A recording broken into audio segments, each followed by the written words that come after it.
Hi, I'm Peg Moline, editor of Fit Pregnancy Magazine.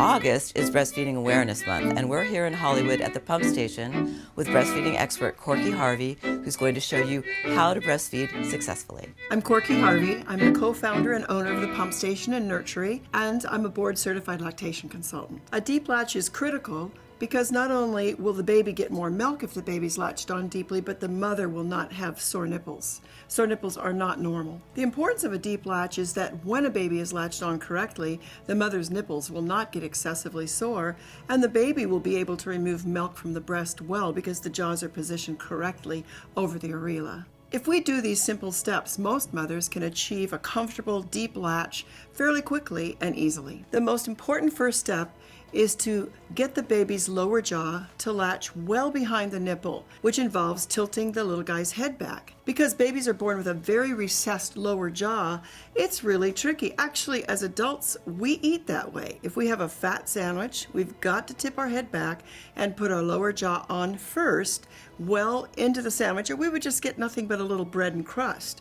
So the baby must start with the lower jaw deeply on the breast first. So it's actually a two-point landing, lower jaw, then upper jaw. Something to remember is that a mom shouldn't lean forward and try to get her breast in a baby's mouth. Although it doesn't sound very much different, it is. We need to put a baby on the breast rather than a breast into the baby's mouth. We also want to work at breast level rather than having to pick up the breast and the baby. Have the baby positioned in a way that it works at your breast level. We want moms to sit up straight and comfortable. We love to have a little backrest behind their back, even their feet up on a stool so their lap is lifted, and to be incredibly comfortable. Some moms might find it more comfortable to use a nursing pillow, although it isn't necessary, and some moms can just use a bed pillow or nothing at all. I nursed 3 babies with no particular pillows because they weren't on the market in my time, and did just fine, but they can be really helpful. There are several different positions to nurse in. I find it easiest for moms to learn to latch on in football hold, but across the front works beautifully too. In the crook of your arm, not an easy way to learn because it's hard to tip the baby's head back and get the deep latch. So either what we call cross cradle hold or football hold are the easiest ways to learn. If a mother has a cesarean birth, football hold is much more comfortable than across the front. When a mother does a football hold with her baby, the baby will be at her side. She will hold the baby with the same hand as the breast she's using. When a mom does a cross cradle hold, she will put her baby to the left breast but hold the baby with her right arm. Once the baby's in proper position, in order to tilt the baby's head back, the mother needs to place her hand at the base of the baby's head, with her thumb behind one ear and her fingers wrapped around the other. So the V of her hand formed between her thumb and first finger would be in the center of the baby's back. Allow the baby's head to fall back slightly by just pressing with the heel of your hand between the baby's shoulder blades. That just allows that baby's head to extend slightly and fall back. In order to tilt the baby's head back, mom will need to just bend her wrist back slightly. With the baby's head tipped back and the chin up, rest your nipple just above the baby's lip. With the nipple just above the baby's mouth and the head tilted back, it will allow the baby to open deeply to this point and then move up from the bottom. Wait now for the baby to open his mouth widely. This is called rooting. Most moms start their baby onto the breast when they just barely start to open. We need to wait until the baby is all the way open as if taking a bite out of an apple. If we don't allow that baby to open widely, he's going to pivot from a forward point and just have the nipple in his mouth. We need the jaw to open all the way back to behind the areola. The baby needs to start his lower jaw well behind most women's areola. Areola can be a very different size, so at least think about the lower jaw starting well behind the base of the nipple. So many times the cause of soreness is that the baby has started right at the base of the nipple. The baby needs to have a great portion of the lower part of the breast in his mouth. Be very patient with yourself because this is a learned skill. Knowing when the right moment is, especially when the baby's in football hold and you can't really see that lower jaw going on, you just have to be patient as you learn. As the baby comes on, if the pain is less or not at all, you did it right.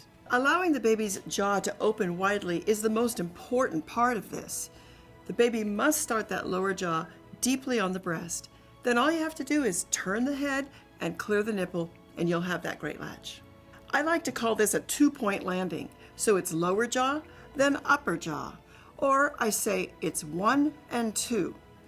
Another way to think about it is scooping the breast from the bottom or dragging up from the bottom. The reason we do it this way with lower jaw first, then upper jaw, is so that the baby gets more of that lower portion of the breast in his mouth, and then he lands the mother's nipple deep on his tongue and well into the middle of his mouth rather than in the front of the mouth. If the latch is shallow and the baby lands that nipple in the front of his mouth, then the nipple gets pulled up into the front of the palate and compressed by the lower jaw and tongue, causing severe damage. As we work with mothers every day, I would say that at least 95% that come in with sore nipples saying, I think I'm doing it right, are able to be taught a deeper latch on and go out of here smiling because they said, oh my God, it doesn't hurt. While you're nursing, you should feel a pull-tug sensation, but not a painful sensation. With the first latch, you might feel a little bit of pain, but that should go away in just seconds or minutes. If it is hurting throughout the feed and really painful, you should take the baby off and try again. When you bring your baby deeply onto the breast, the nose should actually be touching or very close. Many parents worry that the baby can't breathe, but babies are smart. If they can't breathe, they'll lean their head back or even release the breast. You don't need to press on the breast to create nostril space. That can actually be dangerous for moms because it can cause plugged ducts. You can relax your baby back a little bit just so you're not worried anymore. When the baby has come off the breast, look down.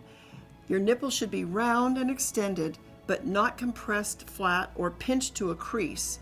Sometimes it can even look like a new tube of lipstick, flat on the bottom and creased across the tip. That's going to be the line of blister very soon. To remove your baby from the breast, slip a finger in the corner of his mouth between his jaws, which will release the suction. If it does look pinched and compressed, you need to work a little harder to get that baby on deeper because that will soon form a line of blister. The visual cues you should look for to know that your baby's latched on correctly is that the baby's mouth will appear wide open, not pursed and like whistling at the base of the nipple. The lower jaw and lips should be well behind the areola, and your baby should be sucking and swallowing. You know you don't have a good latch on if it hurts, if your nipple is coming out of the baby's mouth pinched, compressed, and if you're getting scabby, sore nipples. As the baby comes on, if the pain is less or not at all, you did it right.